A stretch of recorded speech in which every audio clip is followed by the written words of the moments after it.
அனைவருக்கும் வணக்கம். இது தமிழ்நாடு கேமரா டெக்கிங் கிளப்பின் யூடியூப் சேனல். உங்களுக்கு தொழில்நுட்ப தகவல்களை வழங்குவது உங்கள் புலிவலம் ரவி. இன்றைக்கி நம்ம பார்க்கக்கூடிய சப்ஜெக்ட் வந்து ஃபோட்டோகிராஃபியில் காம்போசிஷன். என்னுடைய வீடியோக்களை வந்து தொடர்ந்து பார்த்துக்கிட்டு இருக்கீங்க. ஃபோன் மூலமாகவும் மெசேஜ் மூலமாகவும் எனக்கு வந்து வாழ்த்து சொன்னீங்க. ரொம்ப நன்றி. அதே மாதிரி இந்த வீடியோ மூலமாக உங்களை சந்திப்பதிலும் எனக்கு ரொம்ப மகிழ்ச்சி. இந்த வீடியோவில் நம்ம காம்போசிஷனில் என்ன பார்க்க போகிறோம் அப்படின்னா, இந்த ஃபோட்டோகிராஃபி ஃபீல்டில் லெஜண்ட் இருப்பாங்க இல்லையா, அவங்க வந்து இந்த ஃபோட்டோகிராஃபி பற்றியும் காம்போசிஷனை பற்றியும் என்ன மேற்கோள்கள் சொல்லியிருக்காங்க. மேற்கோள்கள் அப்படின்னா பொன்மொழிகள் என்ன சொல்லியிருக்காங்க அப்படிங்கிறத நம்ம பார்க்கலாம். அதுக்கப்புறம் பார்த்தீங்க அப்படின்னா, நம்ம ஒரு ஃபோட்டோகிராஃபர்னுடைய இலக்கணம் என்ன, என்ன சார் ஃபோட்டோகிராஃபருடைய இலக்கணம் என்ன அப்படின்னா, இப்போ நம்ம ஃபோட்டோகிராஃபிக்கு எப்படி ஒரு காம்போசிஷன் இருக்கோ அதே மாதிரி ஃபோட்டோகிராஃபருக்கு என்ன மாதிரி இலக்கணம் இருக்குது அப்படிங்கிறத நம்ம பார்க்கலாம். அதுக்கப்புறம் இந்த காம்போசிஷன் விதிகள்லாம் எப்படி உருவானுச்சு, அதுக்கு உண்டான ஓவியங்கள் இருக்கு இல்லையா, அந்த ஓவியங்களை பற்றி நம்ம பார்க்கலாம். அதுக்கப்புறம் பார்த்தீங்க அப்படின்னா நம்ம காம்போசிஷனுடைய அடிப்படைகள் பார்க்கலாம். அதுக்கப்புறம் காம்போசிஷனுடைய விதிகளை நம்ம பார்க்கலாம். இன்னும் காம்போசிஷன் தொடர்பாக இன்னும் முக்கியமான தொழில்நுட்ப தகவலாம் நம்ம இந்த வீடியோவில் பார்க்கலாம். வாங்க நம்ம வீடியோக்குள்ளே போகலாம். இப்போ நம்ம அடுத்து பார்க்க போகிறது ஒளிப்பட அறிஞர்களுடைய ஒரு பொன்மொழிகள். நம்ம ஏற்கனவே வந்து ஃபோட்டோகிராஃபி லெஜண்ட்ஸுன்னு சொன்னோம் இல்லையா, அவங்களாம் மேற்கோள்கள் வந்து நிறைய சொல்லியிருக்காங்க. அதில் சுருக்கமாக நம்ம வந்து சில பொன்மொழிகளை பார்க்கலாம், அவங்க என்ன சொல்லியிருக்காங்க அப்படின்னு. முதல்ல பார்த்தீங்க அப்படின்னா, ஆன்சல் ஆடம் என்ன சொல்லியிருக்காருன்னா, ஒரு படத்தை வந்து எடுக்காதீர்கள், அதை உருவாக்குங்கள் அப்படின்னு சொல்லியிருக்காரு. அதுக்கடுத்து பார்த்தீங்க அப்படின்னா, நான் வார்த்தைகளை நம்புவதில்லை, நான் படங்களை நம்புகிறேன் அப்படின்னு கில்லஸ் பெரஸ் சொல்லியிருக்காரு. அதுக்கடுத்து பார்த்தீங்க அப்படின்னா, உங்கள் முதல் 1000 படங்கள் மோசமானவை, ஹென்ரி கார்டியன் பிரிசோன். இவர் வந்து ஒரு கேண்டிட் ஃபோட்டோகிராஃபரு இவர் வந்து. அதுக்கடுத்து பார்த்தீங்க அப்படின்னா, ஒவ்வொரு படத்திலும் 2 பேர் இருக்கிறார்கள், ஒன்று ஒளிப்பட கலைஞர் மற்றும் பார்வையாளர். இதையும் நம்ம ஆன்சல் ஆடம் தான் சொல்லியிருக்காரு. இவர் வந்து ஒரு அமெரிக்க ஃபோட்டோகிராஃபரு, ஒரு ஃபோட்டோகிராஃபியில் வந்து ரொம்ப லெஜண்டு.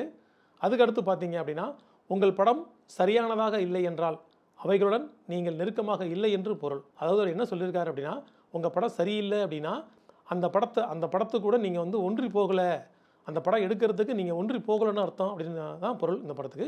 இதை சொல்லியிருக்க யாருன்னா ராபர்ட் கபா அப்படின்ற சொல்லியிருக்காரு. அதுக்கடுத்து பார்த்தீங்க அப்படின்னா, நீங்கள் ஒரு இடத்தை விட்டு வெளியேறும் வரை கேமராவை பேக் செய்யாதீர்கள், எப்போது வேண்டுமானாலும் நல்ல படம் கிடைக்கலாம்.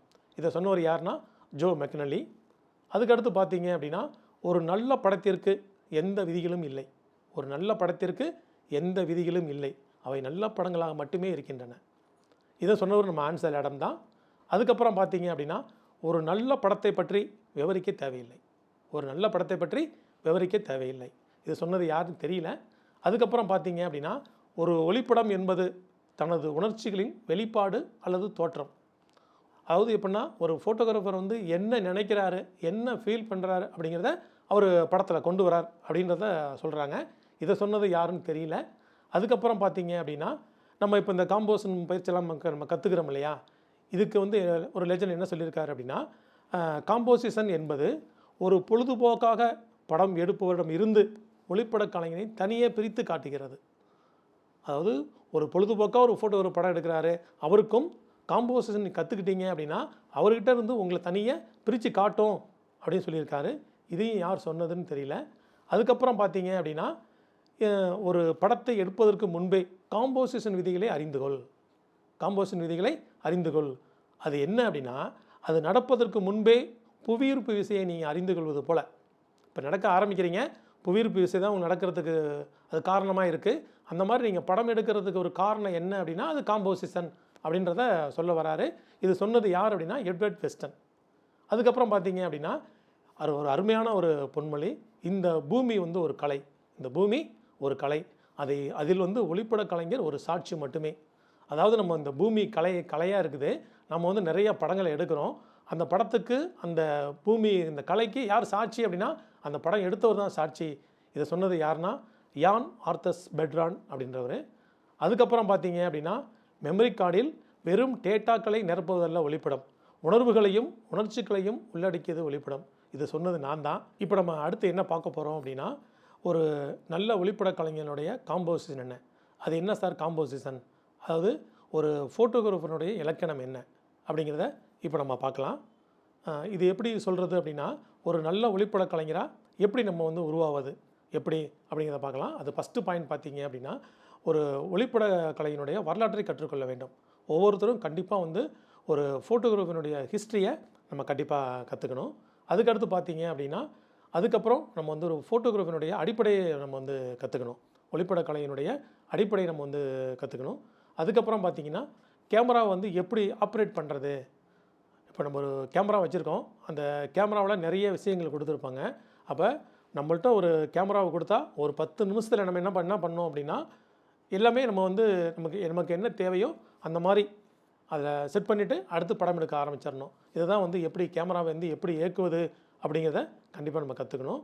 அதுக்கப்புறம் பார்த்தீங்க அப்படின்னா, ஃபீல்டு ஸ்கில்னு சொல்லுவாங்க. அதாவது ஒரு ஒளிப்பட கலைஞர் வந்து தான் படம் எடுக்கக்கூடிய சூழ்நிலையில் அந்த இடத்திற்கேற்றவாறு ஒரு படத்தை உருவாக்கக்கூடிய திறனை கண்டிப்பாக அவங்க கற்றுக்கணும். இதை தான் வந்து ஃபீல்டு ஸ்கில் அப்படின்னு சொல்கிறாங்க. அதுக்கப்புறம் பார்த்தீங்க அப்படின்னா, ஒருவர் பார்க்கும்போது விரும்புகிற ஒளிப்பட கலைஞராக இருக்க வேண்டும். அதாவது ஒரு ஃபோட்டோகிராஃபர் பார்த்தோன்னே நம்ம வந்து அவங்களுக்கு பிடிக்கணும். அந்த மாதிரி எப்படி இருக்கிறது அப்படின்னு சொல்கிறாங்க. அப்புறம் கஸ்டமர்கிட்ட எப்படி நடந்துக்கிறது, கஸ்டமர்கிட்ட எப்படி பழகணும் அப்படிங்கிற ஒரு திறனை நம்ம வந்து வளர்த்துக்கணும் அப்படின்னு சொல்கிறாங்க. இது வந்து டெவலப்பிங் இந்த பீப்புள் ஸ்கில் அப்படின்னு சொல்லுவாங்க. இதுதான் ஒரு ஃபோட்டோகிராஃபருடைய இலக்கணம். இதை நம்ம கற்றுக்கும்போது எல்லாத்துக்கும் பிடித்த ஒரு ஃபோட்டோகிராஃபராக கண்டிப்பாக நம்ம வந்து இருக்கலாம். இப்போ நம்ம அடுத்து பார்க்க போகிறது ஓவியங்கள். அதாவது நம்ம இந்த காம்போசிஷன் சப்ஜெக்ட்டுக்கு வந்து முக்கியமானது வந்து ஓவியங்கள் தான். ஏன்னா அந்த ஓவியங்களில் வந்து அவங்க என்ன மாதிரி விதிகள்லாம் யூஸ் பண்ணியிருக்காங்க அப்படிங்கிறது தான் இப்போ நம்ம சில ஓவியங்கள் பார்க்க போகிறோம். அந்த ஓவியங்கள்லாம் யார் வரைஞ்சாங்க அப்படின்னு பார்க்கும்போது லெனார்டோ டாவின்சி அப்படின்ற ஒரு ஓவியர் வரைஞ்சிருக்காரு. அதுக்கப்புறம் பார்த்திங்கன்னா பால் செசானி அப்படிங்கிறவர் வந்து ஓவியங்கள்லாம் நிறைய வரைஞ்சிருக்காரு. அதுக்கப்புறம் பார்த்திங்கன்னா ரெம்பிராண்ட். இப்போ இந்த ஓவியங்கள்லாம் நம்ம காம்போசிஷன் சப்ஜெக்ட்டுக்கு நம்ம ஒரு ஃபோட்டோகிராஃபி படம் எடுக்கிறோம் அப்படின்னா நம்ம வந்து இந்த பெயிண்டிங்ஸ்லாம் நம்ம நிறைய பார்க்கும்போது நம்ம காம்போசிஷன் நிறைய கற்றுக்கலாம். ஃபோட்டோ எப்படி எடுக்கிறது நம்ம கற்றுக்கலாம். இப்போ இங்கே வந்து நிறைய படங்கள் நாங்கள் வந்து கொடுத்துருக்கோம். இந்த படங்கள்லாம் பாருங்கள். இந்த படங்கள்லாம் நம்ம பார்க்கும்போது என்னென்னா, இப்போ நம்ம காம்போசிஷன் வகையெல்லாம் சொல்கிறோம் இல்லையா, இந்த triangle, golden ratio, subject in the framing, balance, இப்படி நிறைய பார்த்திங்கன்னா கிட்டத்தட்ட ஒரு 50க்கு மேற்பட்ட ஒரு காம்போசிஷன் வகையெல்லாம் நிறைய இருக்குது. இந்த காம்போசிஷன்லாம் அவங்க எங்கேருந்து நம்ம எடுத்தோம் அப்படின்னா ஓவியங்கள்லேருந்து தான் நம்ம எடுத்திருக்கோம். அந்த ஓவியங்கள் தான் அதனுடைய அடிப்படை. அப்புறம் ரெண்டாவது இன்னொரு விஷயம் நம்ம என்ன கற்றுக்கலாம் அப்படின்னா, அந்த காம்போசிஷன் தாண்டி லைட்டிங்ஸை பற்றி நம்ம வந்து தெரிஞ்சுக்க முடியும். இப்போ லைட்டிங்ஸில் பார்த்தீங்க அப்படின்னா ஷேடோஸ்னால் என்ன, மிட்டோன்ஸ்னால் என்ன, ஹைலைட்னால் என்ன, அதனுடைய லைட்டிங்கினுடைய பிரைட்னஸ்னால் என்ன, இந்த மாதிரி லைட்டிங்கை வந்து பார்த்திங்கன்னா வித்தியாசமாக அவங்க வந்து கையாண்டிருப்பாங்க. அதையும் நம்ம வந்து பார்க்கலாம். அதுக்கப்புறம் பார்த்திங்கன்னா இப்போ நம்ம வந்து ஒரு போர்ட்ரேட் படம் எடுக்கிறோம். அந்த போர்ட்ரேட் படம் எடுக்கும்போது நம்மளுடைய கைகளை வந்து எப்படி யூஸ் பண்ணுறது, கைகளை எப்படி அந்த படத்தில் வச்சுக்கிறது, இந்த விரல்களை எப்படி நம்ம வந்து வச்சுக்கிறது அப்படிங்கிறதெல்லாம் நம்ம வந்து ஓவியங்களில் பார்க்கலாம். அதுக்கப்புறம் பார்த்தீங்க அப்படின்னா இந்த நம்ம போர்ட்ரேட் அந்த போஸ் கொடுக்குறாங்க இல்லையா, இப்போ நம்ம போஸ்ன்னு சொல்லிட்டு ஒரு தனி சப்ஜெக்ட் இருக்குது. இந்த போஸ்லாம் வந்து எப்படி பெயிண்டிங்கில் வந்து அவங்க வந்து எப்படி கொண்டு வந்திருக்காங்க அப்படிங்கிறதையும் நம்ம வந்து இந்த படங்கள்லாம் நீங்கள் பார்க்கும்போது நம்ம தெரிஞ்சுக்கலாம். ஏன்னா இந்த படங்கள்லாம் நம்ம பார்த்தா மட்டும்தான் காம்போசிஷன் ஒரு இந்த சப்ஜெக்ட் வந்து நம்ம கற்றுக்கிறதுல ஒரு முழுமையடையும். நீங்கள் இப்போ இந்த படங்கள் மட்டும் இல்லை, நீங்கள் போய்ட்டு வெப்சைட்லேயும் நிறைய படங்கள் ஓவியங்கள் நிறைய இருக்குது. ஏன்னா இந்த ஓவியங்கள்லாம் இப்போ உள்ள ஓவியங்கள் கிடையாது. நான் சொல்கிறதெல்லாம் ஆரம்ப கால ஓவியங்கள். நம்ம காம்போசிஷன் கற்றுக்கிறதுக்கு உண்டான விதிகளை உருவாக்கின ஒரு பெயிண்டிங்ஸு. இதை பாருங்கள். இந்த படங்களையும் நீங்கள் பாருங்கள், உங்களுக்கு ஈஸியாக புரியும். இப்போ நம்ம அடுத்து பார்க்குறது வந்து பார்த்திங்கன்னா காம்போசிஷனுடைய அடிப்படை என்ன. ஏன்னா நம்ம ஆரம்பத்திலே சொல்லியிருக்கேன், நம்ம ஒரு அடிப்படையை நம்ம வந்து கற்றுக்கிட்டோம் அப்படின்னா அது என்றைக்குமே மறக்காது. அப்படி காம்போசிஷனுடைய அடிப்படை என்ன சார் அப்படின்னு பார்க்கும்போது முதல்ல சப்ஜெக்ட் எலிமெண்ட்டு. அது என்ன சார் சப்ஜெக்ட் எலிமெண்ட் அப்படின்னா, இப்போ நம்ம வந்து ஒரு ஃப்ரேமில் பார்த்தீங்க அப்படின்னா உயிரினங்கள், அதாவது மனிதர்கள், விலங்குகள், பறவைகள், பூச்சிகள், அப்புறம் பொருட்கள், அப்புறம் காட்சிகள், நம்ம இவை எல்லாத்தையுமே நம்ம என்ன சொல்கிறோம் அப்படின்னா நம்ம வந்து காம்போசிஷனில் வந்து ஃப்ரேமில் உள்ளதை வந்து சப்ஜெக்ட்னு சொல்கிறோம் அல்லது எலிமெண்ட்ஸ்னு சொல்லலாம். இப்போ ஒரு உதாரணத்துக்கு ஒரு ஃப்ரேமில் வந்து ஒரு மனிதர் இருக்கார் அப்படின்னா அவர் வந்து சப்ஜெக்ட்டு அல்லது எலிமெண்ட்ஸ். ஒரு பறவை இருக்குது அப்படின்னா அது வந்து ஒரு சப்ஜெக்ட்டு அல்லது எலிமெண்ட்ஸ். இப்படி தான் நம்ம வந்து சொல்லி பழகணும். இப்போ படத்தில் வந்து ஒரு ராமசாமி இருக்கலாம் அல்லது ஒரு கோபி இருக்கலாம். ஆனால் நம்ம அந்த பேரை வந்து சொல்ல மாட்டோம். அவரை வந்து நம்ம என்ன சொல்லுவோம், அது ஒரு சப்ஜெக்ட் அப்படி தான் சொல்லுவோம்.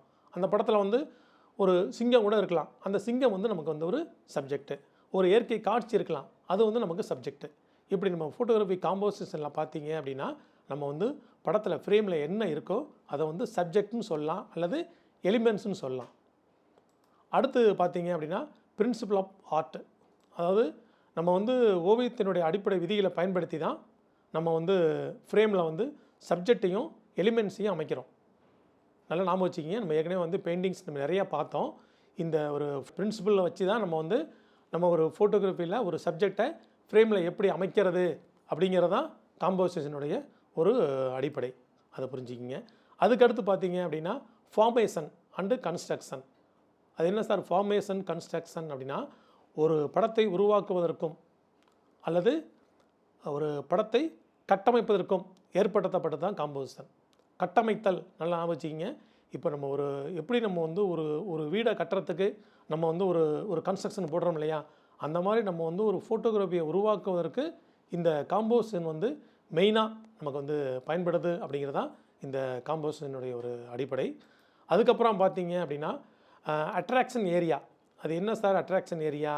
தமிழில் சொல்லணும் அப்படின்னா பார்க்க தூண்டுகிற மையம்.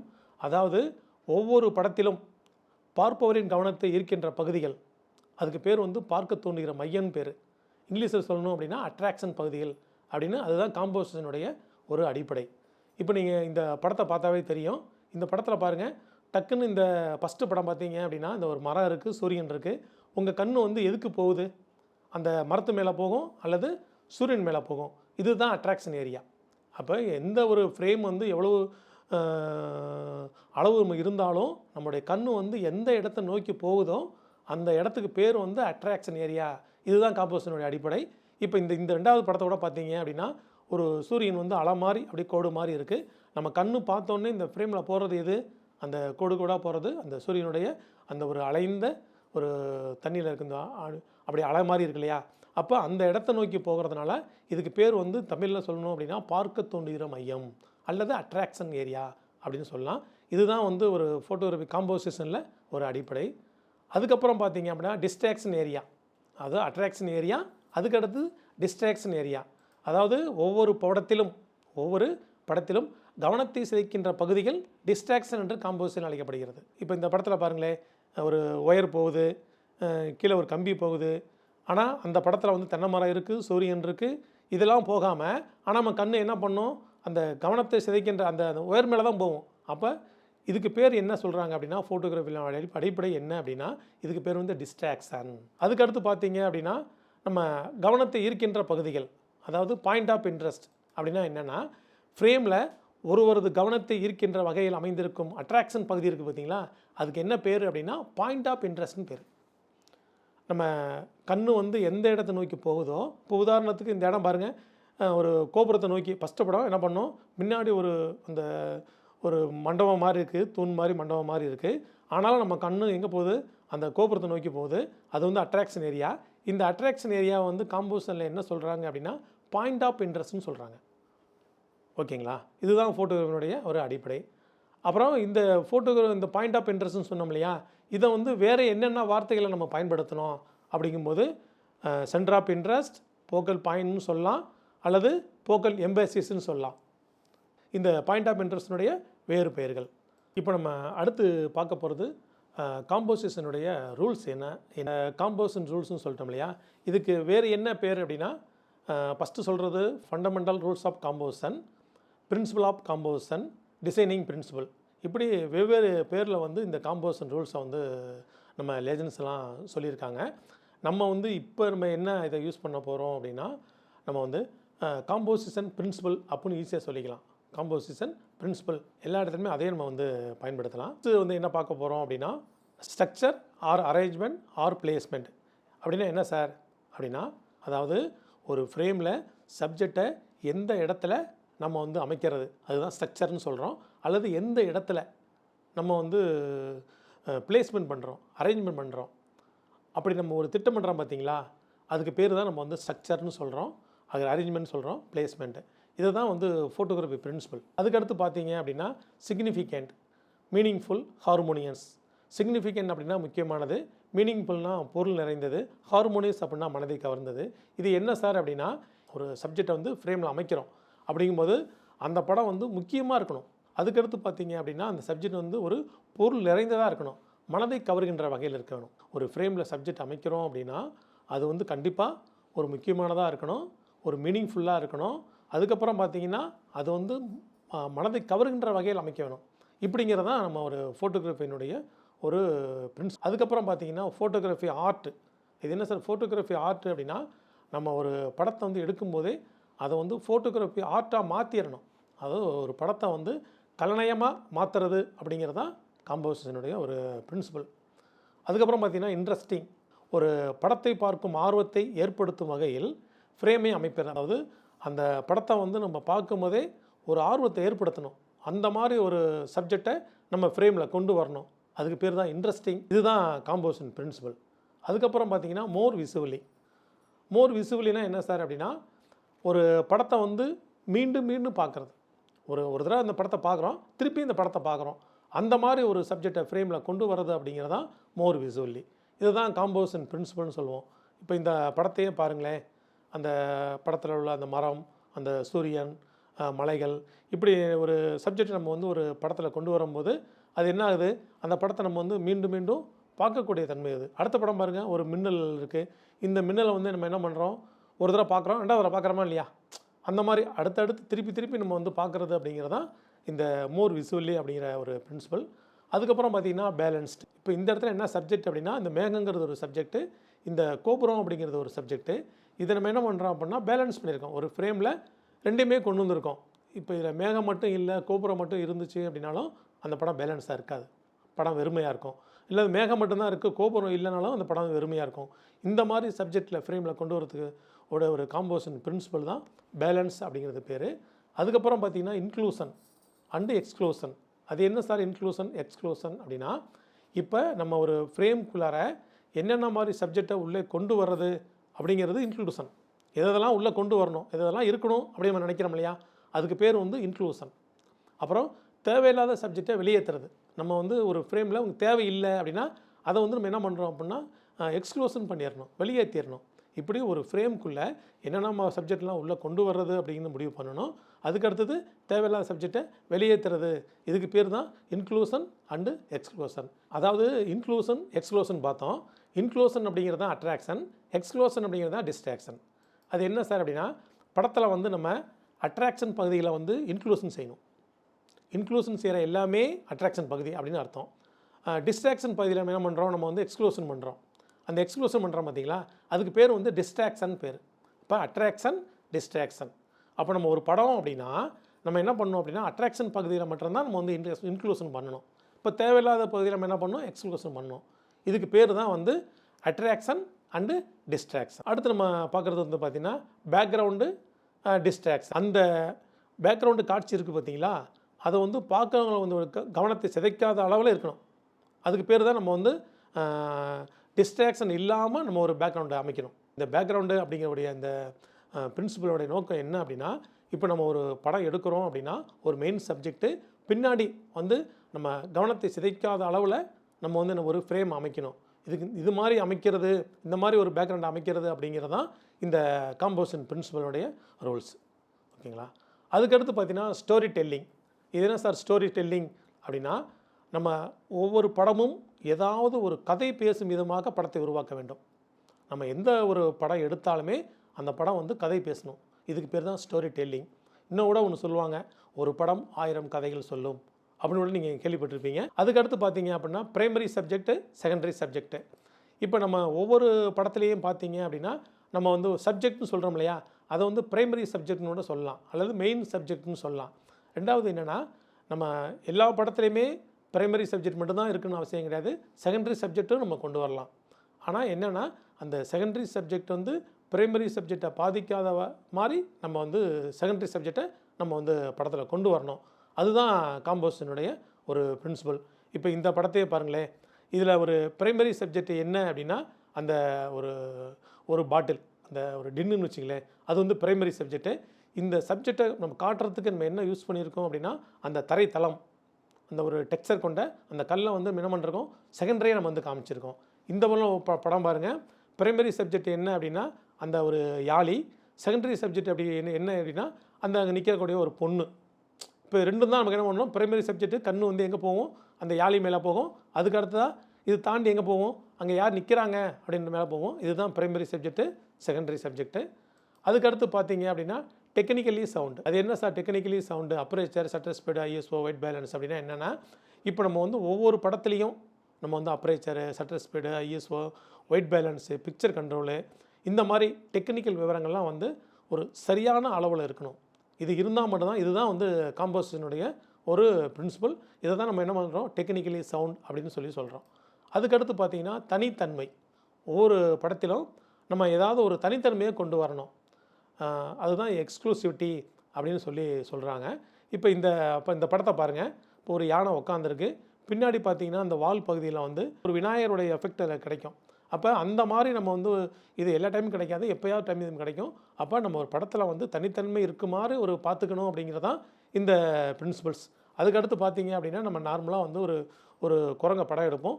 இந்த மாதிரி ஒரு கொட்டாய் விடும்போது படம் எடுக்கிறது அப்படிங்கிறதான் இந்த படத்தினுடைய ஒரு தனித்தன்மை அப்படிங்கிறதான். அதுக்கடுத்து பார்த்திங்க அப்படின்னா ஃபீலிங், உணர்வு, எமோஷன், உணர்ச்சி.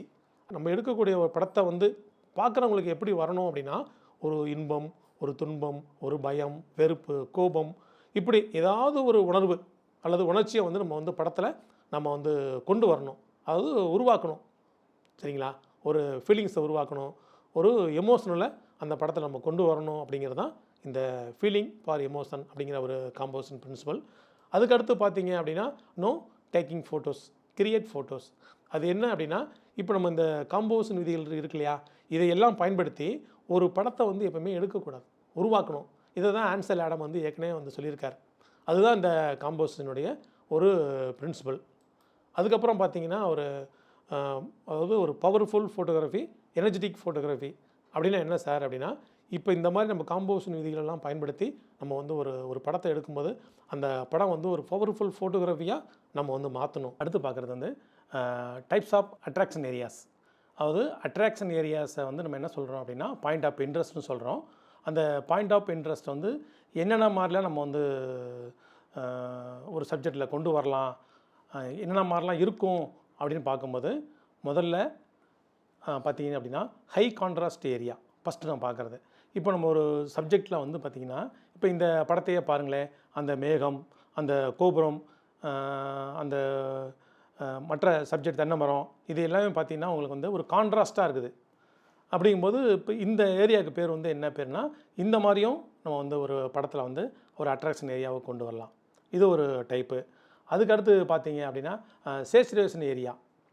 இப்போ இதில் நம்ம ஒரு சப்ஜெக்டில் படம் எடுக்கும்போது இந்த சப்ஜெக்டில் பார்த்தீங்க அப்படின்னா ஒரு பூ இருக்குது, நல்லா மஞ்சள், அதாவது அதிகமான வண்ணங்கள் நிறைந்து அது இருந்துச்சு அப்படின்னா அதாவது சேச்சுரேஷன் ஏரியான்னு சொல்கிறோம். இதுவுமே நம்ம ஒரு அட்ராக்ஷன் ஏரியா. அதாவது நம்ம படத்தில் வந்து என்னென்ன மாதிரிலாம் அட்ராக்ஷன் ஏரியாவை கொண்டு வரலாம் அப்படிங்கிறதுக்கு இதெல்லாம் ஒரு உதாரணம். அதுக்கடுத்து பார்த்தீங்க அப்படின்னா ஃபோக்கஸ் ஏரியா. ஒரு சப்ஜெக்டில் வந்து எந்த இடம் வந்து ஃபோக்கஸ் ஆகிருக்கோ அது வந்து அட்ராக்ஷன் ஏரியா அப்படின்னு சொல்லலாம். அதுக்கடுத்து பார்த்தீங்க அப்படின்னா மோஷன் ஏரியா. அதாவது எப்படின்னா ஒரு சப்ஜெக்டில் வந்து ஒரு ஃப்ரேமில் வந்து ஒரு சப்ஜெக்ட் வேகமாக போயிட்டுருக்கு, ஒரு மூமெண்ட்டில் போயிட்டுருக்கு அப்படின்னா அது வந்து ஒரு அட்ராக்ஷன் ஏரியா. அதுக்கடுத்து பார்த்தீங்க அப்படின்னா ஒரு ஃப்ரேமில் வந்து ஒரு ஃபேஸு அல்லது ஒரு ஃபிகர்ஸ், ஒரு எழுத்துக்கள் அது மாதிரி இருந்துச்சு அப்படின்னா அது வந்து ஒரு அட்ராக்ஷன் ஏரியா. இப்போ இந்த படத்தை பாருங்கள். அதுக்கடுத்து பார்த்தீங்க அப்படின்னா கலர்ஸ் ஆஃப் மோனோக்ரோமேட்டிக் சீன்ஸ்னு சொல்லுவாங்க. அதாவது எப்படின்னா ஒரு வண்ணத்தை சார்ந்து நம்ம வந்து ஒரு படத்தை எடுக்கிறோம் அப்படின்னா அதுவுமே ஒரு அட்ராக்ஷன் ஏரியா. இப்போ இந்த படத்தை பாருங்கள். இது வந்து ஒரு வகையான ஒரு மோனோக்ரோமேட்டிக் சீன் வந்து. அதுக்கடுத்து பார்த்தீங்க அப்படின்னா ஒரு ஃப்ரேமில் வந்து கண்கள், அதாவது ஒரு மனிதனுடைய கண்களை கொண்டு வருது, இல்லது ஒரு அனிமலினுடைய ஒரு கண்களை கொண்டு வருது, இந்த மாதிரி ஒரு ஃப்ரேமில் நம்ம கண்ணை கொண்டு வரும்போது அது வந்து ஒரு அட்ராக்ஷன் ஏரியா. அதுக்கடுத்து பார்த்தீங்க அப்படின்னா ஸ்ட்ராங் ஃபோக்கல் பாயிண்ட்டு, இதுவுமே ஒரு அட்ராக்ஷன் ஏரியா. ஒரு படத்தில் வந்து நம்ம ஸ்ட்ராங்கான ஒரு ஃபோக்கல் பாயிண்ட்டை கொண்டு வரும்போது அது அட்ராக்ஷன் ஏரியாவாக மாறுது.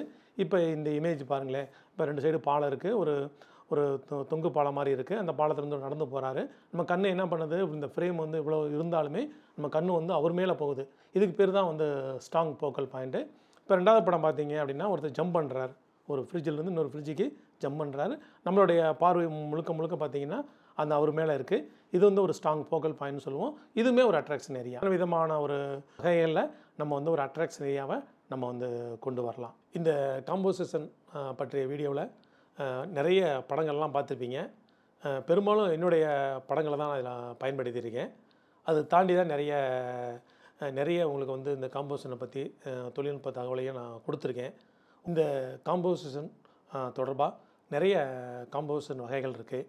இதை வந்து நம்ம அடுத்தடுத்த வீடியோக்களில் நம்ம தொடர்ந்து பார்க்கலாம். இந்த வீடியோவை நீங்கள் கமெண்ட் பண்ணுங்கள், ஷேர் பண்ணுங்கள், மறக்காமல் சப்ஸ்கிரைப் பண்ணுங்கள். உங்களுக்கு எதுவும் சந்தேகம் இருந்தாலும் எனக்கு நீங்கள் டிஸ்கிரிப்ஷன் நம்பர் கொடுத்துருக்கேன், கால் பண்ணுங்கள். தொடர்ந்து நம்ம ஒரு ஃபோட்டோகிராஃபியினுடைய அடிப்படையான தொழில்நுட்ப தகவல்கள், அட்வான்ஸான தொழில்நுட்ப தகவல்களை நம்ம தொடர்ந்து பார்க்கலாம். நன்றி.